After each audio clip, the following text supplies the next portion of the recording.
So our bugs eat rocks. So there's a rock type known as sulfides, and these often contain valuable metals.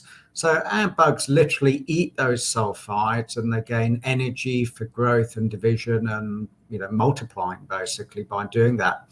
But when they do that, they leave the valuable metals alone. They're not particularly interested in those. So now those metals have been separated from the sulfides, we can come along and collect them. So the value of the bugs is that as mines go deeper and as oxide resources become more depleted, then sulfides become much more common.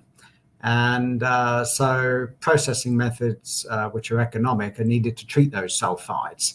And that's why our bugs are useful, because that's what they're doing, eating those sulfides. So that's why we have this slogan, our bugs eat rocks.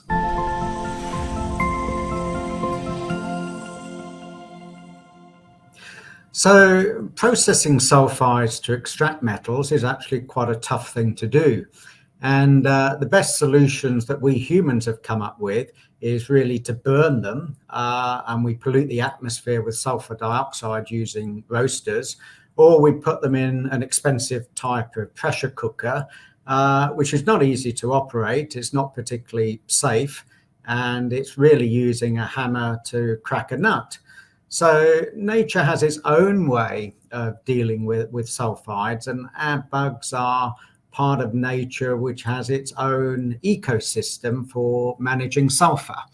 So our bugs are effectively part of that cycle of sulfur going, or sulfides going through to elemental sulfur and then to sulfates and reforming back into sulfur. So what we're really doing is taking a part of that natural ecosystem and harnessing the energy of the bugs in a well-defined environment, an engineered environment, and using part of that to use them to extract metals.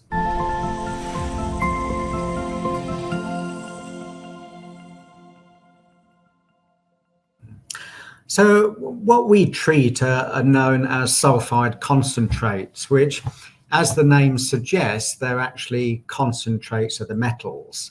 So to get that, we use a conventional process called flotation.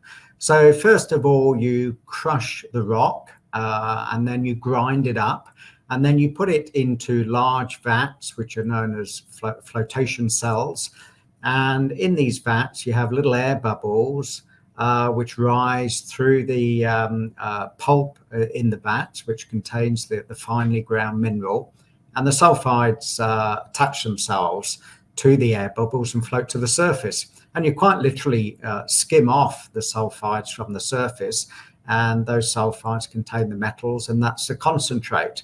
So that's a very conventional and actually a very cheap way of concentrating up sulfides into finely ground material, and that's what we use as feed to our process. So after we've produced this flotation concentrate, that gets fed directly to the bioleaching process, which is a continuous operation, and it consists of basically a series of tanks. And we feed the finely ground mineral in together with water into the tanks, and the tanks contain the bacteria, and the bacteria eat the sulfides, and they grow and divide. And although we'll lose bugs at the end of the process because they're continually growing and dividing, we always maintain a population in the tanks. We have to aerate the tanks. We also have to maintain a constant temperature.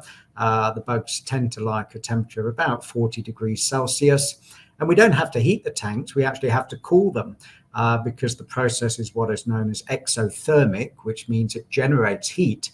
And so we have cooling coils in which we pump cooling water through to maintain that temperature.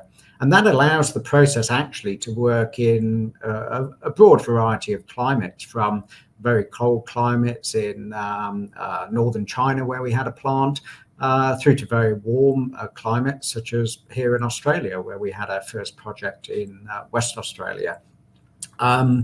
So after the bioleaching process, we have what we call an oxidized pulp, where the bugs have done their work, and it's basically we have a solid material together with a solution, and that goes into a thickener. And what we have to do there is to separate the liquid from the solid, which is what the thickener does. And in the liquid, we will have some liberated metals in solution, which are typically the base metals of nickel, zinc, cobalt, copper, which reports a solution. But precious metals like gold and silver and platinum group metals will remain in the residue. Now, the bacteria haven't really touched those metals, but what they've done, particularly with the precious metals, is to expose them. They've removed the sulfides, which was stopping us from getting at those metals in the first place. So the thickener is really there to separate liquid from solid. And as I say, the liquid may contain base metals of value like copper, nickel, cobalt, and the solid will contain exposed values of gold, silver, and platinum group metals if they're present. And then that goes on for further processing, in which we can basically refine either the solid or the liquids with conventional unit operations to produce the metals ready for sale.